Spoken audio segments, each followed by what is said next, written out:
우리가 흔히 하는 말이 있습니다. 그것은 마음은 온이로되 육신이 약하도다. 우리가 참 그런 말을 너무나 쉽게 합니다. 마음은 온인데 육신이 약하다. 그러나 우리는 그 앞에 있는 말씀을 우리가 기억해야 하는 것이죠. 그 앞에 이런 말씀이 있습니다. 그것은 시험에 들지 않게 떼어서 기도해라. 왜냐하면 마음에는 원이로되 육신이 약하기 때문이다. 또 우리는 말하기를 어떻게 하는지 우리가 아는데 우리는 그렇게 이야기를 합니다. 다 안다라고 하는 것이죠. 아는데 내가 그렇게 못한다는 거예요. 아는데 게으르다고 하는 거예요. 아는데 내가 지금 어렵다라고 하는 것이죠. 내가 지금 이렇게 있다라고 하는 것이에요. 그러나 신앙의 모델이 되는 우리 주님은 요한복음 10장 15절에서 우리에게 이렇게 말씀하고 있습니다. 아버지께서 나를 아시고 내가 아버지를 아는 것 같으니 나는 양을 위하여 목숨을 버리노라. 그 말은 뭐냐면 나는 아는 대로, 내가 아는 대로 나는 내 양을 위해서 나는 목숨을 버리노라. 나는 아는 대로 움직였다. 그렇게 주님께서 말씀하고 있다고 하는 것입니다. 그래서 야고보서 2장에서 행함이 없는 믿음은 죽은 것이라고 그렇게 말씀해 주고 있습니다. 더구나 야고보서 2장 20절에서는 허탄한 사람아 행함이 없는 믿음은 헛것이다 라고 그렇게 표현하고 있는 것이죠. 많은 사람들이 예수를 믿는다고 말은 하지만 자신의 믿음이 죽어있는지 살아있는지 알지 못하는 사람들이 얼마나 많은지 모릅니다. 죽어있다는 증거는 뭐가 있겠습니까? 인생의 기적이 없습니다. 인생의 변화가 없습니다. 기적의 그런 변화의 경험이 내 기억 속에 없습니다. 교회는 나왔어요. 교회는 와서 예배는 드립니다. 하지만 내 인생의 기적은 없어요. 내 인생의 변화는 없는 것입니다. 왜냐하면 내가 끊임없이 선택했던 것은 하나님이 아니라 내 고집이고 내 생각이고 내 뜻이기 때문에 그런 것이죠. 여러분, 믿음이라고 하는 것은 움직여야 믿음이라고 하는 것입니다.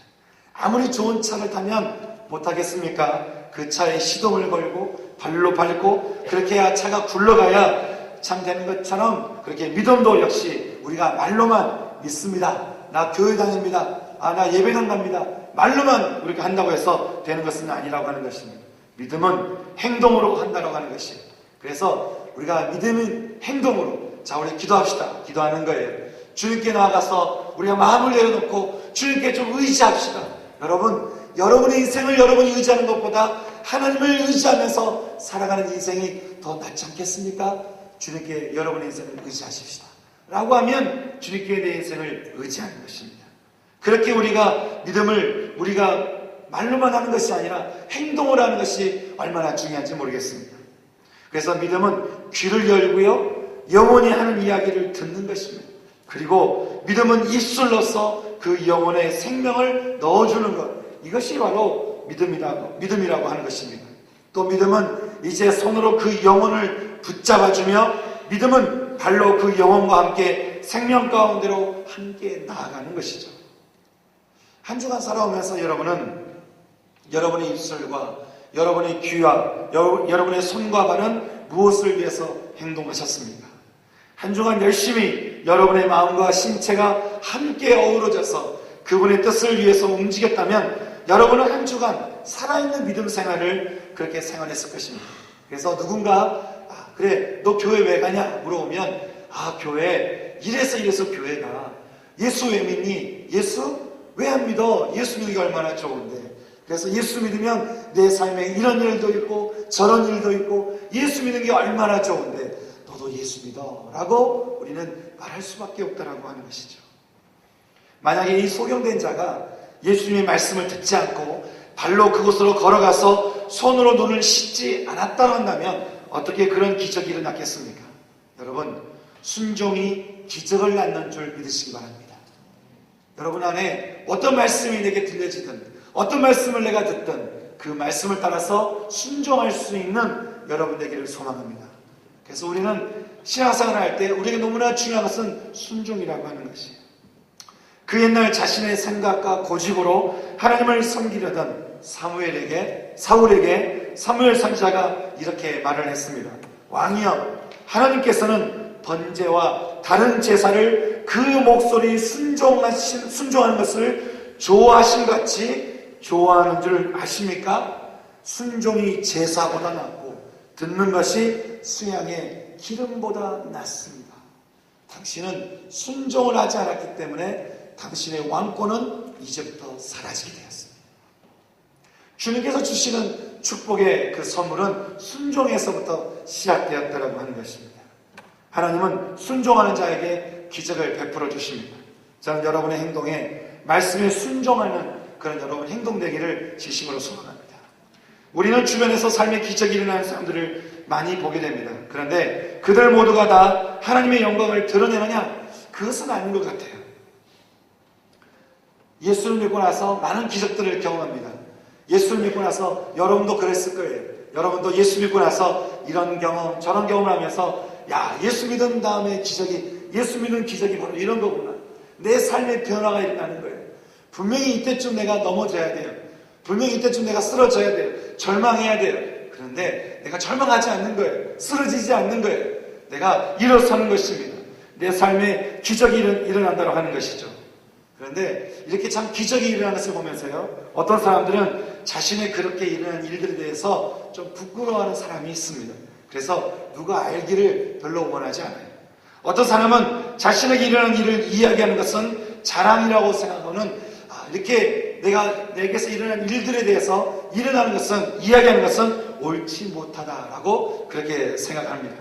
신앙은 나만 간직해야지 그것을 가지고 여기저기 떠벌린다고 해서 그건 좋은 거 아니야 라고 생각하는 사람들도 있다고 하는 것입니다. 하지만 우리가 잊지 말아야 될 것이 있습니다. 그것은 진정한 하나님께 영광이 되는 그러한 순간은, 다시 말하면 기적의 완성은, 그것은 내가 예수 믿고 변화되는 것으로 그것이 완성이 아니라, 그것은 그 순간은 내 안에 일어난 증거를 내가 세상 가운데 드러낼 때 우리는 그 영광이 완성된다고 하는 것입니다. 그 기적이 완성된다고 하는 것입니다. 그래서 네 번째 우리가 보는 메시지는 바로 증거를 드러낼 때 하나님께 영광은 완성된다고 하는 것입니다. 소경된 자가 눈을 뜨게 되었다고 하는 이 사실은 온 유대를 발칵 뒤집기에 충분한 사건이었습니다. 그래서 수많은 사람들이 길에서 구걸하던 이 소경된 자의 눈뜬 일에 대해서 많은 말들을 하고 있었습니다. 야, 도대체 어떻게 된 일이냐 라고 그들이 이야기하고 있는 것이죠. 그래서 지금 상황은 마치 이런 것과 같습니다. 전능하신 주님이 한 소경된 자를 만나서 그의 눈을 뜨게 하셨습니다. 그의 소경됨을 가지고 하나님의 영광이 드러나게 하시기 위함이었습니다. 하지만 눈이 떠졌다고 아직 하나님의 영광이 완성된 것은 아니었습니다. 이 놀라운 사건이 온 곳에 퍼져가기 시작하면서 많은 사람들이 이 사건이 진짜인지 가짜인지 궁금하기 시작했습니다. 그래서 도대체 누구인지, 어떻게 그런 일이 실제로 일어났는지에 대해서 이런저런 말들을 하기 시작한 것이죠. 그래서 이 사건의 주인공, 소경되었던 그 자가 나타나기만 하면 되는 것인데 누구인가, 정말 진짜 그렇게 되었는가 라고 그들이 이런저런 말을 했다고 하는 것입니다. 그런데 나중에 그가 딱 나타나서 바로 내가 소경된 자였고 내가 그로 인해서 눈을 뜨게 되었다라고 그가 갑자기 나타나 사람들에게 말하는 그 순간을 어쩌면 주님께서 기다리고 계셨는지 모르겠습니다. 그 사람이 이제 드디어 사람 앞에 나타나서 웅성웅성거리는 사람 앞에 다가갔습니다. 그리고는 가서 말하기를, 이보시오, 내가 당신들이 그렇게 말하는 그 역사의 주인공, 사건의 주인공이 바로 납니다. 내가 바로 그때 소경되었던 사람이었습니다. 그런데 내가 지금 누군가가 내 눈에가 뭔가를 바르고 눈에 씻으라고 했을 때 그 말을 듣고 내가 가서 눈을 씻었더니 내가 이렇게 눈을 뜨게 되었습니다. 바로 내가 누군가를 만났더니 나에게 이런 일이 일어나게 되었습니다. 누구입니까? 바로 예수 그리스도입니다. 그가 어디 있습니까? 지금은 여기 계시지 않지만 하여간 그가 내 눈을 뜨게 하였습니다. 그렇게 사람들 앞에 말하는 장면을 오늘 말씀을 통해서 우리가 보게 되는 것입니다.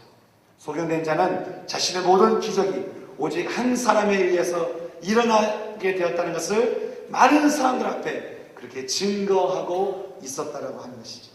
사랑하는 청년 여러분, 성도 여러분, 여러분 삶 가운데 주님께서 여러분에게 주신 기적은 어떤 것이었습니까? 예수 믿고 내게 일어난 기적들, 그 기적들은 어떤 것이었습니까?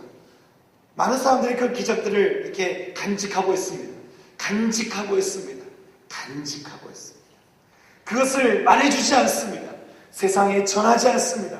예수를 믿었을 때 이러한 기적이 일어났다고, 예수를 믿었을 때 내 삶 가운데 이런 놀라운 일이 일어났다라고, 그래서 내 연약함이 이렇게 하나님을 만나서, 예수를 만나서 하나님께 영광이 올려지는 그런 기적이 내 삶 가운데 일어났다라고 말을 하지 않는 그런 사람들을 우리가 보게 되는 것이죠. 여러분 어떠십니까? 하나님께서는 여러분 삶 가운데 얼마나 많은 증거들을 주셨습니까? 한번 생각해 보십시다. 우리는 이 증거들에 대해서 얼마나 세상에 우리는 알리며 살았습니까? 우리는 우리의 약함을 고치시고 회복시키시고 치유하신 하나님의 그 능력에 대해서 얼마나 많은 사람들에게 우리는 알리며 살았습니까? 만약 많은 일들이 있었지만 아직 말하지 못한 내 안의 증거들이 많이 있었다 한다면, 저는 여러분이 입술이 열려져서 사람들에게 그 주님께서 주신 그 은혜를, 내가 경험한 그 증거들을, 내가 경험한 그 기적들을 많은 사람들에게 말할 수 있는 그런 여러분 되기를 소망합니다.